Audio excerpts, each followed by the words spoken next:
Why 99% of people secretly prefer being alone, even if they deny it. There's something we don't often admit to ourselves, but it lingers beneath the surface of our daily lives.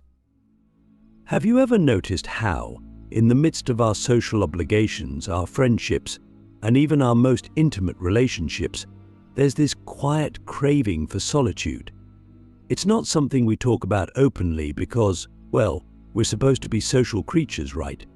Society tells us that happiness is found in connection, in togetherness.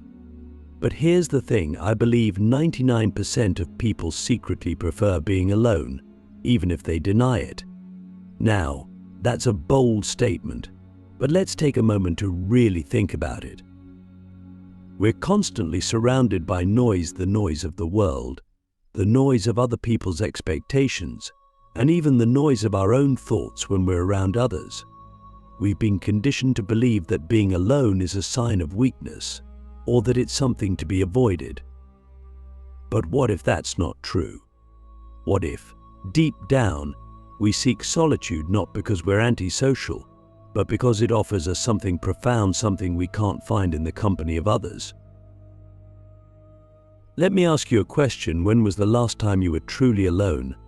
And I don't mean just physically alone, but mentally and emotionally disconnected from the world around you. No phone, no distractions, just you, your thoughts, and the quiet of your own mind. How did that feel? Was it uncomfortable? Or was there a sense of peace, maybe even relief? I think there's a part of us that craves that space. It's in solitude that we can hear ourselves think. It's where we're not performing, not putting on a facade for others.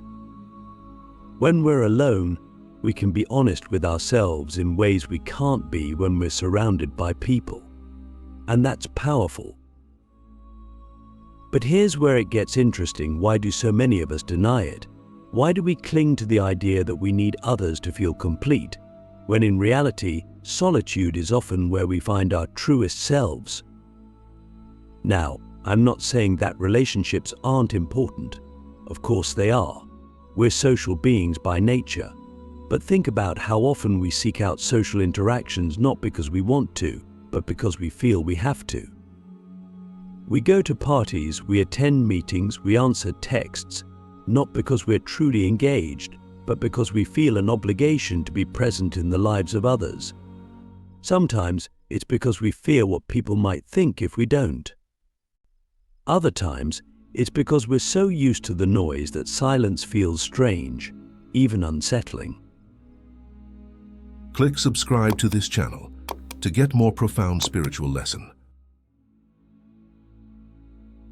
Have you ever noticed that we fill our lives with distractions, social media, endless to-do lists, constant conversations, not because we need them, but because we're afraid of what might happen if we're left alone with our thoughts for too long? What might we discover about ourselves if we stripped away the noise? There's an ancient philosophical concept that might help explain this, the idea of ataraxia, a state of serene calmness, free from the disturbances of the outside world. The ancient Stoics and Epicureans believed that true happiness could only be found in this state of inner peace, and that it was impossible to achieve it if we were constantly entangled in the chaos of other people's lives. They understood that solitude wasn't something to be feared, it was something to be embraced. So, why do we deny our need for solitude? I think it comes down to fear. We fear being alone because, in solitude, we're forced to confront the parts of ourselves we usually ignore. When we're alone, there's no one to distract us from our insecurities, our doubts, our fears. There's no one to validate us, to tell us we're doing okay, and that can be terrifying. But what if that's exactly what we need? What if the discomfort we feel in solitude is actually a sign that we're on the verge of something profound?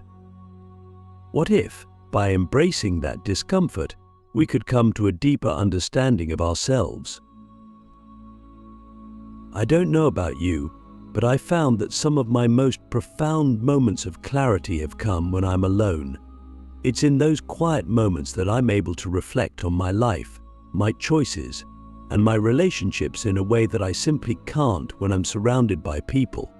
Solitude gives us the space to think deeply, to question, to explore. And that's something we all need, even if we don't always admit it. But here's the paradox: even though we crave solitude, we often resist it. Why? Because solitude can feel like a confrontation with ourselves, and that's not always pleasant. But what if, instead of avoiding it, we leaned into it? What if we saw solitude not as a burden, but as an opportunity for growth?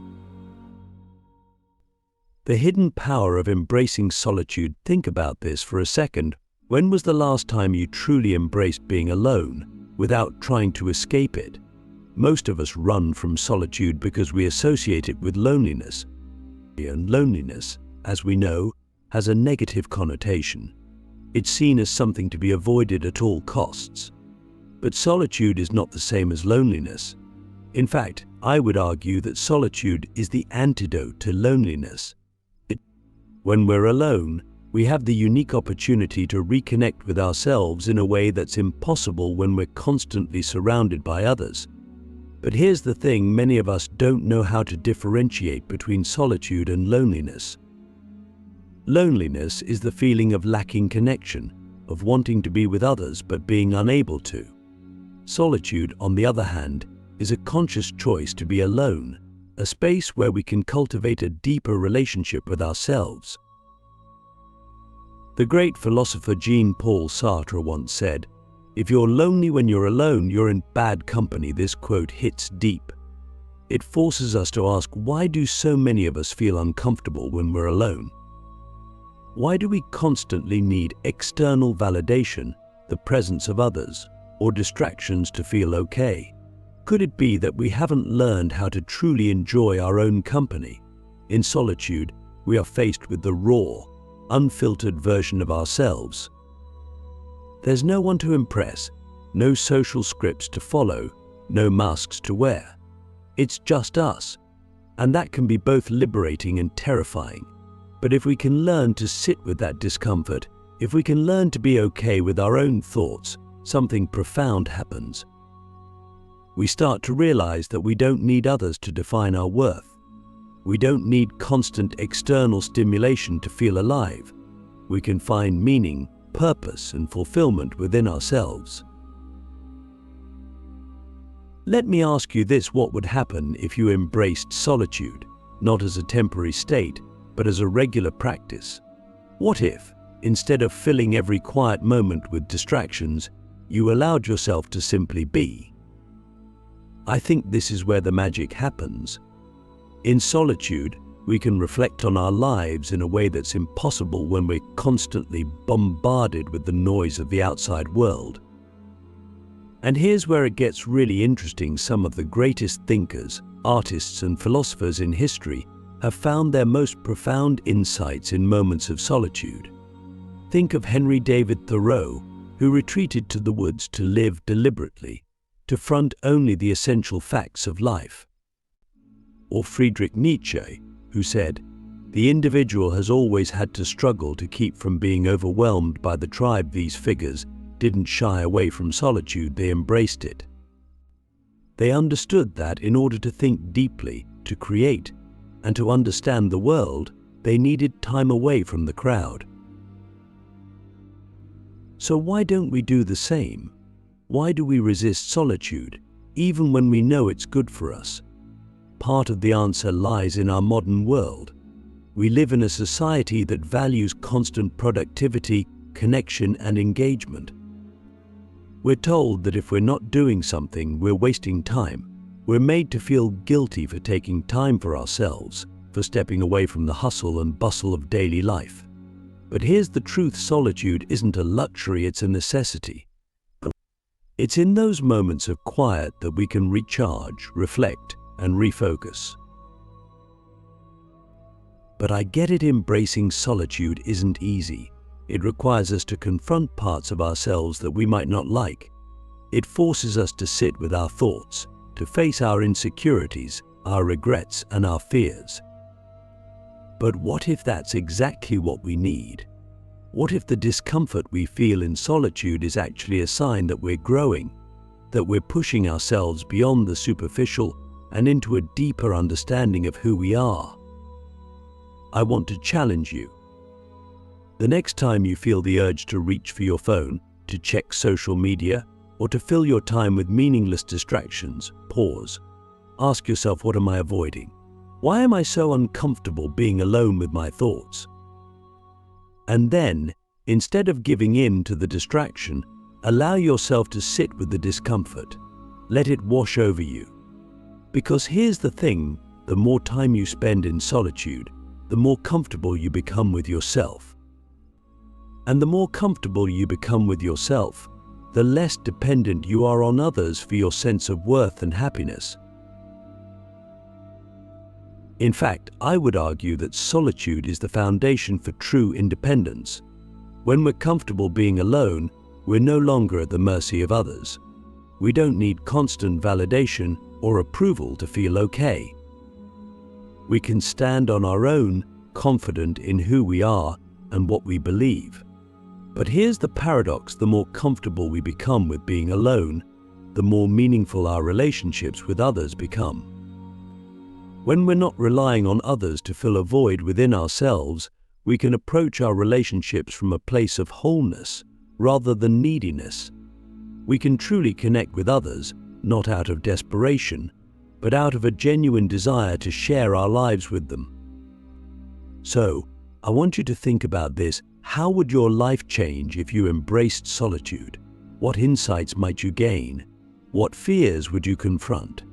And most importantly, how would it affect your relationships with others? Solitude as the path to self-discovery. Solitude isn't just about recharging or escaping the noise of the world. It's about discovering who we really are. When we're alone, we're free from the expectations of others. We can explore our thoughts, dreams, fears, and desires without judgment, and that's where self-discovery begins. But here's the catch: self-discovery can be uncomfortable, even painful. When alone, we're forced to confront the parts of ourselves we usually keep hidden: fears of failure, regrets, insecurities about the future. These thoughts can be overwhelming. But what if, instead of running from them, we faced them head-on? What if we used solitude as a tool for digging deep into our psyche, uncovering truths we've been avoiding? In solitude, we peel back the layers of our identity, the parts shaped by society, upbringing, and the people around us. Sometimes, we discover aspects of ourselves we didn't know existed. Other times, we confront things we've been avoiding for years. While uncomfortable, this process is essential for growth. How often do we go through life without truly knowing who we are? We adopt beliefs, values, and expectations without questioning them, following societal paths instead of our own. Solitude provides the space to step back and ask ourselves the big questions: who am I? What do I really want? What do I believe in? These questions, while difficult, lead to true self-understanding.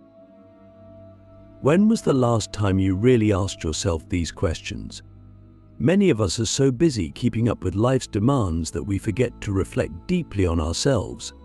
But what if we made solitude a regular practice, a time for introspection and self-discovery? As Soren Kierkegaard said, the most common form of despair is not being who you are. So many of us live disconnected from our true selves, afraid to face our thoughts. But it's through honest self-examination, which only solitude allows, that we begin to live authentically.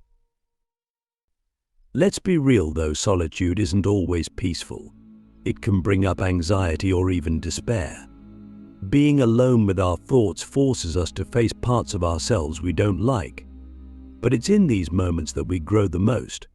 Solitude acts as a mirror, reflecting who we are in all our complexity. It reveals our strengths, weaknesses, desires, and fears. Only when we see ourselves clearly can we begin to change and become the person we truly want to be. Here's the paradox: while solitude is a path to self-discovery, it's also something we resist. Why? Because we fear what we might find. But what if, instead of running from that fear, we embraced it? What if we saw solitude not as something to be avoided, but as a powerful tool for self-transformation? Why are we so afraid of being alone? Is it boredom, loneliness, or something deeper, fear of confronting our true selves? These questions reveal important truths about our relationship with solitude. We often turn to distractions, our phones, TV, social media, the moment we feel uncomfortable being alone. But why? What is it about silence that makes us uneasy? In those quiet moments, we're forced to confront the fears, insecurities, and regrets we've been avoiding. But here's the thing, confronting them is the first step toward healing. It's only when we face our fears that we can overcome them and grow. Solitude isn't just about discovering who we are, it's about discovering who we want to be. In those quiet moments, we can dream, imagine our future, and set goals for the life we want to create. When we're constantly surrounded by others, it's easy to get swept up in their expectations. But in solitude, we can focus on our own desires. These are big questions, and they're not easy to answer, but they matter. They guide our lives, shape our decisions, and determine our happiness. And they're the questions we can only answer when we take the time to be alone, reflect, and listen to ourselves. Solitude and the art of living authentically. So here's the challenge: how can we use solitude to live more authentically? How can we tap into that quiet space within ourselves to uncover our true desires, our true values, our true selves? Because here's the thing, authenticity isn't something that just happens. It's something we have to cultivate. It's something we have to work at. And it starts with being honest with ourselves. But how often are we really honest with ourselves? How often do we suppress our true feelings, our true desires, because we're afraid of what others might think? How often do we go along with things that don't align with our values, simply because it's easier than standing up for what we believe in? Solitude gives us the space to get clear on who we are and what we want. It gives us the strength to be authentic, even when it's difficult. And it gives us the courage to live a life that's true to ourselves, rather than one that's shaped by the expectations of others. In the end, solitude is a powerful tool for self-discovery and authenticity. It strips away the noise, the distractions, and the expectations that often cloud our understanding of who we are.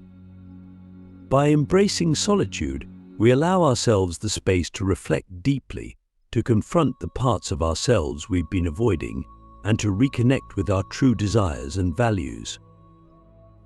Living authentically isn't easy, especially in a world that constantly pulls us in different directions. But when we spend time in solitude, we gain the clarity to see through the clutter and the courage to live in alignment with our true selves. This is where real freedom lies, not in constant connection with others, but in the ability to stand confidently in who we are, even when we're alone. So, here's my final challenge to you: don't fear solitude. Embrace it. Use it as a tool to understand yourself better, to find your own path, and to live a life that's true to you. Because in the quiet moments when it's just you and your thoughts, that's where the real magic happens. It's where you find yourself,